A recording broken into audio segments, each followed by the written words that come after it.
Shri Paramatmane Namaha.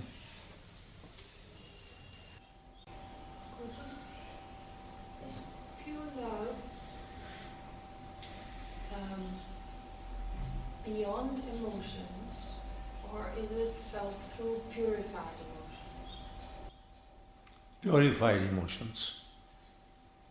It is all a process of purification actually, throughout. Nothing new is to be gained. Whatever experience is to happen of the truth, of divine, of yourself, that always exists. It is even now there. So it is all a process of negating what is not self, denying what is not self, denying what is not truth.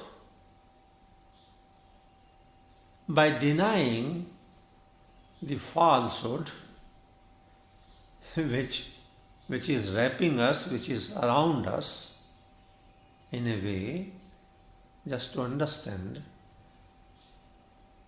by in a way peeling it out, dispelling it step by step, what remains in the end is the self, and that self exists even now, always. So love and self, it will be automatic love when the experience happens that it is only one self everywhere. There are no two selves.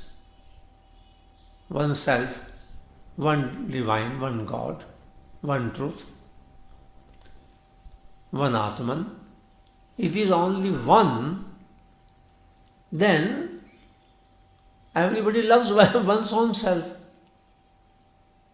There's nobody who does not love. Something like that.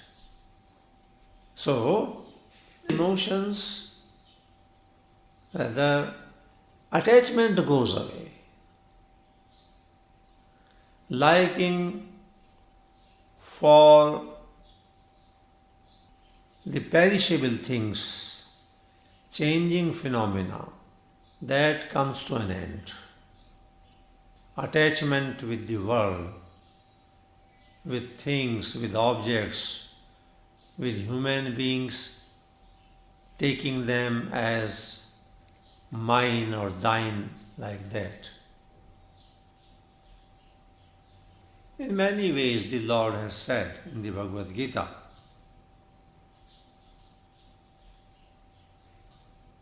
in the second chapter, I read it, 71, Vihaya kamaniya sarvan puman charti nisprahe nirmamo nirhankare sashantim adhigacchati.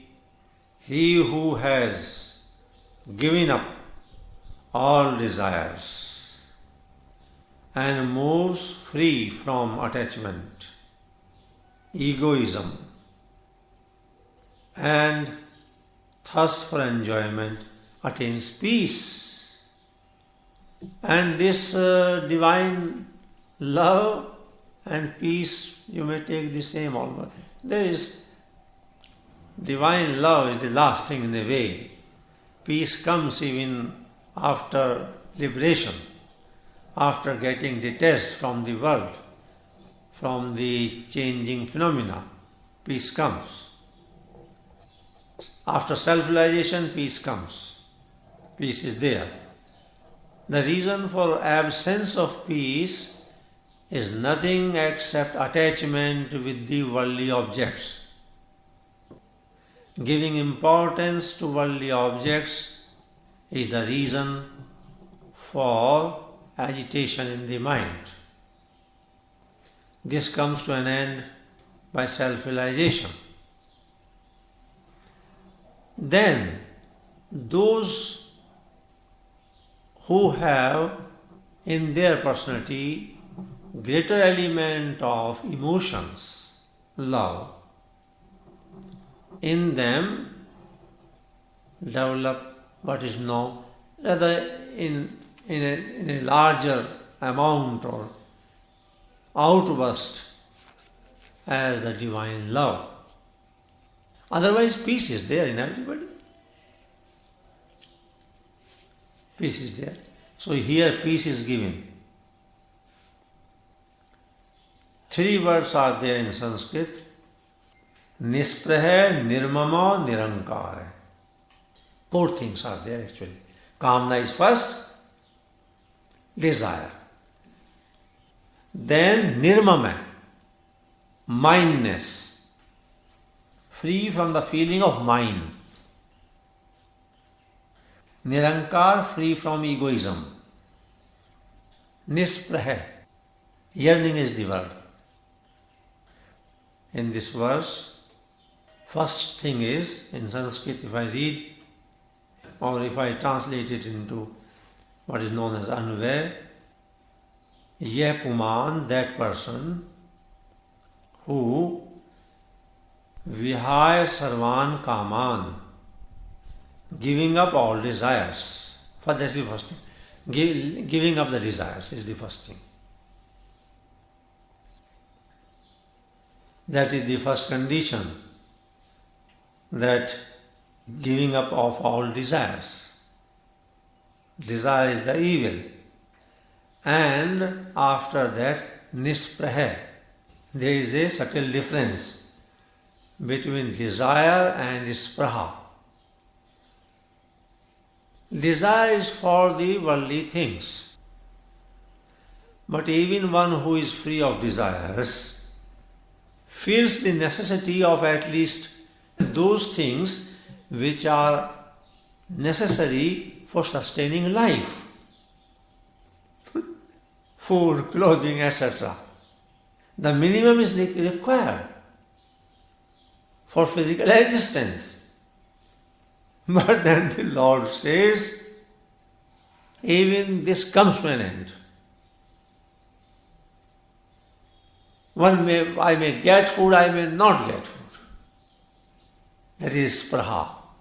Spraha means the desire for sustaining the body itself even. Spraha. Total. Then nirmama. Mindness. That's my house, that's my wife, that's my son. Nirmama.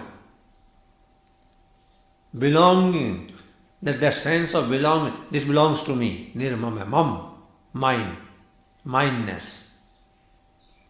And in the end, ahankar, I-ness, me. A question arises, these are the deepest things in the whole history of humanity. Fortunate are they who start on this path, But it depends upon different individuals how much time they take for reaching the deeper meaning even. A question arises, is it possible that life exists without desire? Very pertinent question. There is no desire and a person can exist. Or at least even if he can exist, will he work in the world? Desire, they say, even everywhere, more so perhaps in the Western world, desire is the motivation for activity. How activity will happen without desire? These are questions. The answer is there. Ideal activity happens only when there is no desire. The best activity happens at that time. The real saints, the greatest saints, have no desire. And they do everything for the world. What desire was there in Swami Ram Suridas ji? Giving all the time to the people at the age of 101 or 102. But nothing. What desire? It was an outburst of love for the humanity. People are coming. He wants them also to realize the truth and have love. This is not a desire. This is the self outbursting, love outbursting. There is a difference between desire and love. So far the element of desire is there in love, it is attachment. Love just happens. It is there like as the fragrance is there in the flower. Many times, many years ago in your discourses somewhere I said, if somebody asks a flower, "Oh flower, why are you sending out this fragrance?" The flower will laugh. Because the person asking the question does not know the nature of the flower.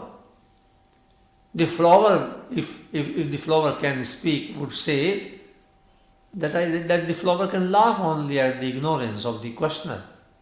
Because the questioner does not know the nature of the flower. The flower is there, the fragrance is there. The realized person is there, the person who has attained God or divine experience has happened is there, therefore love is there. Peace is there. Somebody asked the sun, "Oh sun, why there is light in you?" Something like that. The realized person is there, the person who has attained God or divine experience has happened is there, therefore love is there. Peace is there.